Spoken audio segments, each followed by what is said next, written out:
رسوله أما بعد فأعوذ بالله من الشيطان الرجيم بسم الله الرحمن الرحيم كونوا ربانيين بما كنتم تعلمون الكتاب وبما كنتم تدرسون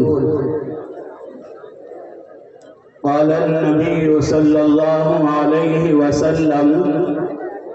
كن عالما أو معلما أو مستمعا أو محبا ولا تكن الخامس فقد تهلك أو كما قال صلی اللہ علیہ وسلم۔ آج کے اس اسٹیج کی رونق، زیب و زینت، شان و شوکت، ذو المجد والکرم، عزت مآب عالی جناب حضرت صدر محترم مولانا مفتی محمد شریف خان صاحب، محتمم مدرسہ دارالعلوم زکریا دیوبند اور جنرل سیکریٹری رابطہ مدارس دارالعلوم دیوبند، اور اسی طریقے پر آج کی اس مبارک مجلس میں تشریف لانے والے مہمان معظم مکرم ذو المجد والکرم حضرت مولانا جمیل احمد صاحب مقدس اللہ العالی، نقش بندی سلسلے کے ریڑھ کی ہڈی کی حیثیت رکھنے والے میرے بزرگ محترم، اور اسی طریقے پر اسٹیج پر دیگر پاسبان ملت، علماء کرام، معزز سامعین اعظام، اور جو میرے معزز بھائی دور دراز سے آج کے اس مبارک پروگرام کو سننے کے لیے تشریف لائے ہیں، وہ تمام حضرات، اور اسی طریقے پر پردہ نشین میری مائیں اور بہنیں، سب سے پہلے ہم اس اللہ جل شانہ عم نوالہ کا دل کی گہرائیوں سے شکریہ ادا کرتے ہیں کہ جس مولا کریم نے یہاں کے اساتذہ نظام کی محنتوں کے صدقے میں اور یہاں کی انتظامیہ، جیسا کہ ہمارے محترم حاجی عبدالحلیم صاحب عرف بابو اور حاجی بھائی فرید صاحب ہیں، حاجی ڈاکٹر احسان صاحب ہیں، حضرت مولانا مفتی ابوالکلام صاحب ہیں، بھائی آفتاب صاحب وغیرہ اور بھی بہت سے حضرات ہیں۔ ان حضرات کی توجہات سے، محنتوں سے آج اللہ نے اس ادارے کے تعلیمی سال کو بحسن و خوبی پورا فرما دیا ہے۔ ہم اس اللہ کا دل کی گہرائیوں سے شکریہ ادا کرتے ہیں، اور اللہ کے شکر کے بعد تمام آنے والے معزز مہمانان اعظام کا بھی دل سے شکریہ ادا کرتا ہوں۔ حقیقت جانیے کہ ہمارے پاس آپ کا شکریہ ادا کرنے کے لیے حقیقت میں الفاظ نہیں ہیں۔ آپ نے اپنے مبارک مشغلوں کو چھوڑا، دور سے آپ سفر کر کے یہاں تشریف لائے، ہماری مائیں اور بہنیں اس ادارے کے ساتھ محبت رکھنے کے نتیجے میں دور سے سفر کر کے یہاں تشریف لائی ہیں۔ ہم سب کا شکریہ ادا کرتے ہیں اور دعا کرتے ہیں کہ مولا کریم آپ کی دنیا بھی اچھی بنا دے، اللہ آپ کی آخرت بھی اچھی بنا دے، اللہ آپ کے کاروبار میں برکتیں عطا فرما دے، اور آج جو علماء کرام کی آپ زیارتیں کر رہے ہیں، اللہ ان زیارتوں کے نتیجے میں آپ کے لیے، ہمارے لیے جنت الفردوس کے فیصلے فرما دے۔ اور اسی طریقے پر میں بڑے دل سے اپنے دور سے، بہت دور سے آنے والے معزز مہمانان اعظام، جیسا کہ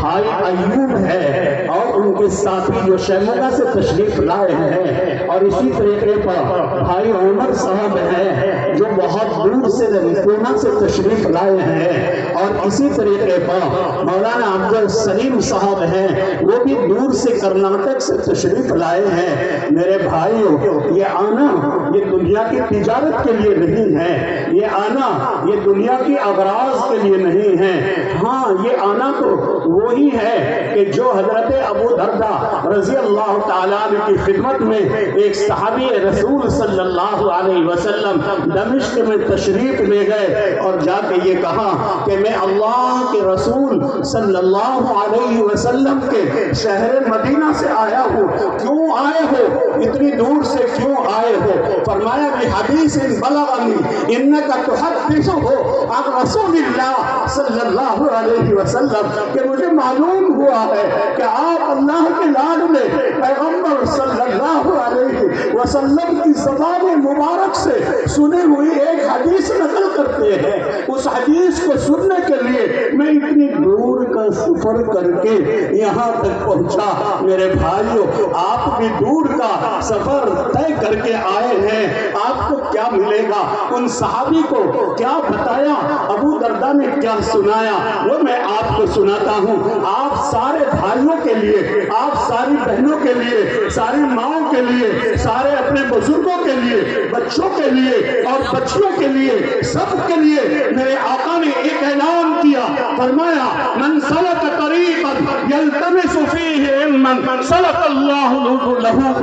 طریقا من طرق الجنہ، کہ اللہ کے نبی صلی اللہ علیہ وسلم ایک دن بیٹھے ہوئے تھے، آپ نے فرمایا من سلک طریقا، کہ جو آدمی راستے پر چلے گا علم دین حاصل کرنے کے لیے، اللہ کے نبی صلی اللہ علیہ وسلم کی بات کو سننے کے لیے جو سفر کر کے آئے گا، جو سفر کر کے چلے گا، اللہ کے نبی نے فرمایا سہل اللہ بہ، اللہ تعالیٰ اس کے لیے اس سفر کی وجہ سے جنت کے راستوں میں سے جنت کے راستے آسان کر دے گا۔ تو میرے بھائیوں، آپ کے لیے بھی یہ بشارت ہے، اللہ آپ کے لیے، ہمارے لیے جنت کے راستوں کو آسان کر دے۔ میرے بھائیوں، میں نے آپ حضرات کے سامنے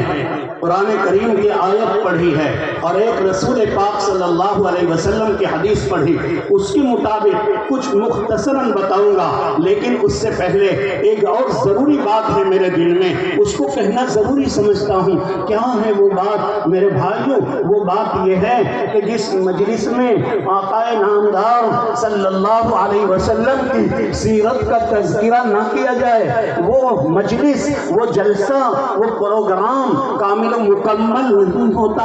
اور جس ختم بخاری میں امام بخاری رحمت اللہ علیہ کا تذکرہ نہ کیا جائے، وہ مجلس ختم بخاری ناقص ہوتی ہے۔ تو دونوں کا مختصراً تذکرہ کرتا ہوں۔ میرے بھائیوں، ایک وقت آیا کہ اللہ کے لاڈلے پیغمبر صلی اللہ علیہ وسلم کے بشارت کے مطابق، دیگر انبیاء کی بشارتوں کے مطابق ایک وقت وہ آیا کہ اللہ نے اس دنیا میں دو آدمی محمد نامی ایسے بھیجے ہیں کہ جن کی مثال پیش کرنے سے دنیا قاصر ہے، اور جن کے کارنامے کی مثال پیش کرنے سے اللہ کی قسم دنیا قاصر ہے۔ وہ کون ہے؟ دو محمد۔ ہاں، دونوں کا نام محمد ہے۔ ہاں، کون ہے وہ دو محمد؟ فرمایا ایک محمد بن عبداللہ بن عبد المطلب بن ہاشم امام الرسل صلی اللہ علیہ وسلم ہیں، اور دوسرے محمد بن اسماعیل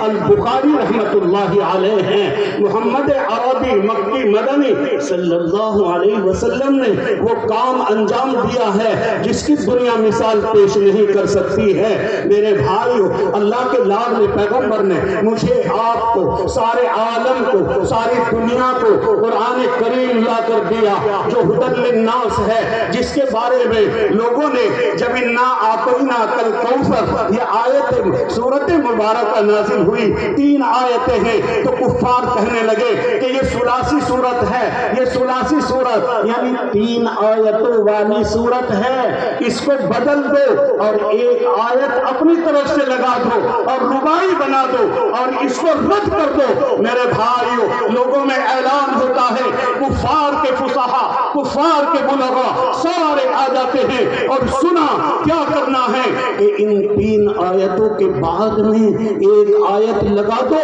تاکہ قرآن کا رد ہو جاوے۔ میرے بھائیوں ایک نے ذمہ داری لی اور اس نے آ کر پیش کیا، سبحان اللہ کیا پیش کیا ہے، کہتا ہے آ کے مجمع میں اِنَّا أَعْطَيْنَاكَ الْكَوْثَرَ